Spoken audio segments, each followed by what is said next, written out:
Hey gamers, it's me.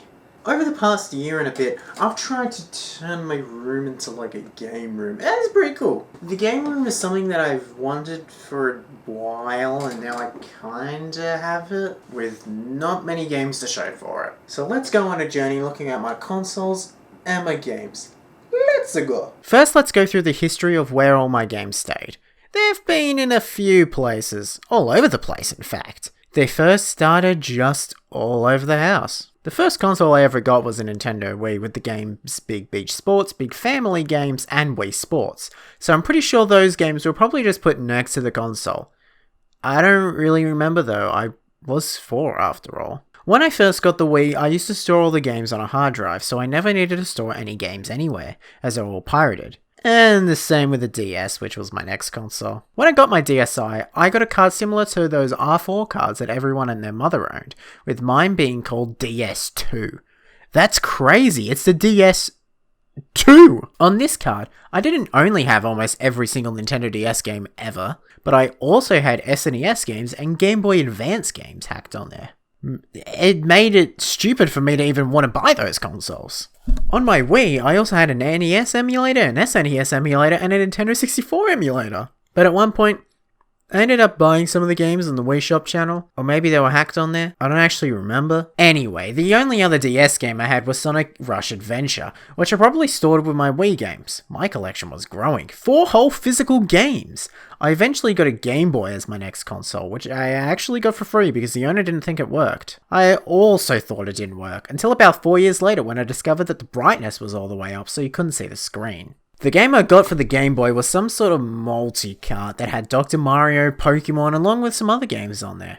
Of course I couldn't actually play those games as I thought the Game Boy didn't work, so I ended up getting a Game Boy Color, along with Nigel Mansell World Championship Racing, but it was in Japanese. So that was one of the reasons I'd ever played it. I also don't like those type of racing games, but what was I going to do? It came with the console for God's sake! Those games were probably stored with wherever my Game Boy was, as I also ended up getting Toy Story for the Game Boy, which I could never, and still can never, get past the first level. I just don't understand what the objective is. I've always loved the Game Boy, but there was always one other old console I really wanted. The NES. Like, I had an NES emulator, but I wanted the real thing. I wanted those big cartridges. I wanted to physically hold Super Mario Bros. And Tetris in my hand. Not Nintendo World Cup, though. I didn't want to hold that, but I got stuck with it anyway. I would constantly ask my parents for an NES, but I never got one. Why would you want to buy a 6-year-old an NES? In what world would a 6-year-old be happy with an NES? Like, come on, it's an NES. It's 8-bit for God's sake. That year, being 2011, I got the 3DS. Which I almost won in a Mario Kart Wii competition, but instead I decided to take a dumb shortcut, so I won a Mario hat because I'm dumb and stupid. On the 3DS, I got Pilot Wings Resort. I have some sort of memory telling me that I had Rayman 3D at one point, and my 3DS even says that I had the game at one point, but I don't know where it is, so I guess I didn't have it, even if I remember having it. At this point, my games started to become cluttered. Almost 10 games? Where will they all go? Well, I got a 3DS carrying case, so my DS and 3DS games would be stored in there. So no, I still didn't need a whole shelf storing my games. We're not there yet. I ended up pre-ordering Super Mario 3D Land and Mario Kart 7, which for the latter I ended up getting a double of from the same person that pre-ordered it for me when it first came out. But we ignore that. My 3DS collection was building up 3 whole games. I love these games to death. I completed Super Mario 3D Land very quickly. I think I may have even completed it on the day it came out, as I got the game 2 days before it came out. Mario Kart 7 was at a whole other level. I loved Mario Kart Wii, but it was also a reminder how I lost a Mario Kart tournament because of that dumb shortcut and how grass slows you down. I was getting all the Mario games when they came out, because that's what people buy for your birthday and Christmas. Except I never got Mario Tennis or Mario Golf for the 3DS, but you know what? Whatever, I didn't need them anyway. But if you own a copy, hit me up on it. I later on got an Xbox 360, mainly for the Kinect, but in the Xbox case, I couldn't just pirate the games, same with the 3DS, so I had to actually buy the games? I ended up with so many 360 games, and actually an original Xbox game too. I have so many memories with the 360, playing Minecraft for Xbox 360 on release day, Kinect Adventures, how Sonic Free Riders sucks. Hey, did I ever mention how terrible Sonic Free Riders is? That game is one of the worst games I've ever played. besides Sonic 06, which I used to own, but I traded in. I actually quite enjoyed Sonic 06 because of how bad it was. The multiplayer in Sonic 06 was very broken, but it was one of the funniest games ever. I wish I didn't trade it in. I really wish I didn't. Around that time is when I first got given Skylanders Spyro's Adventure. Skylanders is when I started to actually need a shelf for games, as I was getting a few Skylanders. I actually really enjoyed the game, but as the series went on, it got boring. I also lost my original Spyro figure, so I ended up just buying a new one. I ended up getting Skylanders Giants the same year, and oh boy, I only played that game like twice. I'm sorry, I just didn't like the game that much. I like collecting the figures though. It's the same reason I got Disney Infinity. Although that game was actually good. I started getting a lot of Xbox 360 games. I also had a few of those PC games too, such as Scribblenauts Unlimited and Left 4 Dead. Those games are fun, but Xbox 360 was where it was at. I still played my pirated Wii a lot.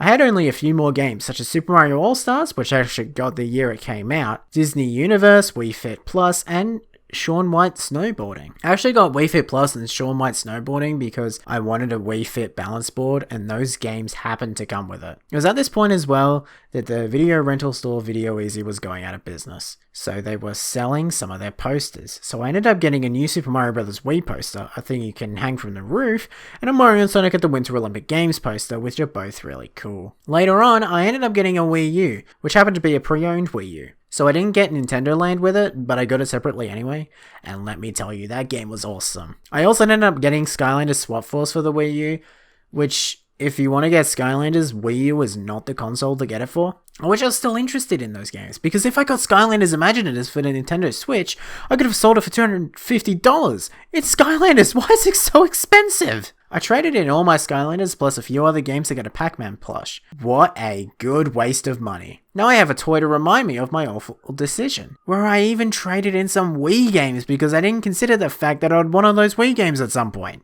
I also had to return my copy of New Super Mario Bros. U as it didn't work, so instead I got Mario Kart 8 and then bought another copy of New Super Mario Bros. U. In hindsight, I don't know why my parents thought, oh, here's a good deal, let's return New Super Mario Bros. U and trade it in for Mario Kart 8, then go to a different store and pay the full price for another copy of New Super Mario Bros. U, but whatever, I got two games for the price of one in my eyes. I also got New Super Luigi U, but no, I didn't just buy the DLC, I actually got the game by itself. What a good deal. I actually prefer having that separate, as they do kind of feel like different games. And I just like having an excuse now to fill up the shelf, because at this point, yes, I now had a shelf. My shelf mainly had Xbox 360 games, but also had some Wii U games, some Wii games, Disney Infinity characters, DS and 3DS games, and PC games. But then we hit 2014. I got an Xbox One and an Amiibo! For some reason, I really wanted an Xbox One, so I got one with Sunset Overdrive, which I gotta say is such an amazing game. I actually really like it. I also got Minecraft for Xbox One,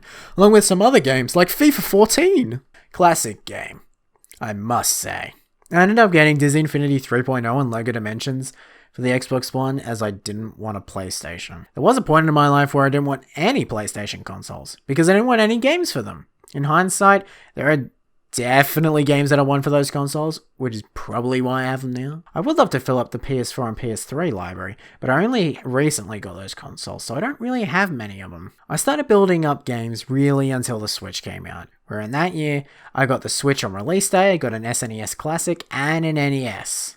Finally, I got my dream console. I also already had a game for it. For some reason, ages ago, I bought Super Mario Bros. 3 somewhere for like $5 before I had an NES. I love my NES. It can actually play NTSC games as well as PAL games, which is also really cool.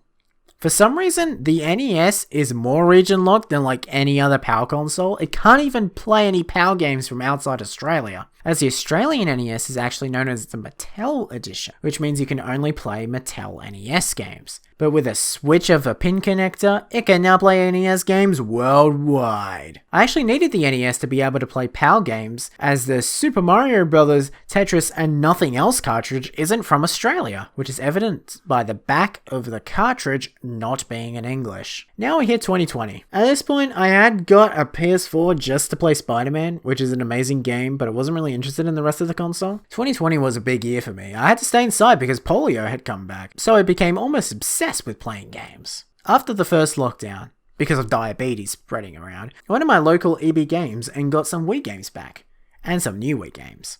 I bought Wii Sports, New Super Mario Bros. Wii, Wii Play, Mario Strikers Charge Football, Sonic Colors, Wii Sports Resort, and Stupid. I only bought Dumbface as I needed a third game while buying Wii Sports and Wii Play, as it was a 3 for $15 deal, and the 2 games by themselves were $20, so buying 3 games was cheaper than buying 2, because that's how deals work. I ended up buying a lot more games, with me setting to buy GameCube games, which you can tell because I bought 2. GameCube games are just so expensive. $90 for Mario Kart Double Dash? I'm not paying that. $10 for Tony Hawk's Pro Skater on the other hand? Yes, please. I ended up putting my games on a shelf. I had also now gained an original PlayStation, which is a cool console. My collection was growing, so much so that I decided to get another shelf and move all of them over there, except for stupid Dumbface, which kept following me around. After a certain disappearance of a beanbag, I moved all my video game stuff into my room. Except for my Xbox One, which stayed in the living room as it's good to watch Disney Plus and Netflix on. In 2020, I bought a PlayStation 3, after waiting 3 months because of dumb lockdown because the government was scared that we were going to get an ear infection. I also bought a PlayStation 2 around when the PlayStation 5 came out. Yeah, good investment, I know. I also bought a Nintendo 64 and an OG Xbox, just in case I needed some more consoles. I moved all my consoles into a little storage area and put all my games and amiibo on a shelf. Now my shelf is becoming full, so I'll probably need to buy a second one, as I don't have anywhere to put my big box PC game Half-Life 2. I also have another shelf that stores a lot of my comic book stuff, but also books that are kind of related to gaming, which are cool, such as the book that came with Super Mario Maker. I kind of like that book, it's really cool to read. And just like that, I feel as if I should move Rare Replay and Mana 08 onto the shelf. I mean, they've had a big impact after all. Ugh. That's better. Now can I buy a GameCube game that's under $200 million?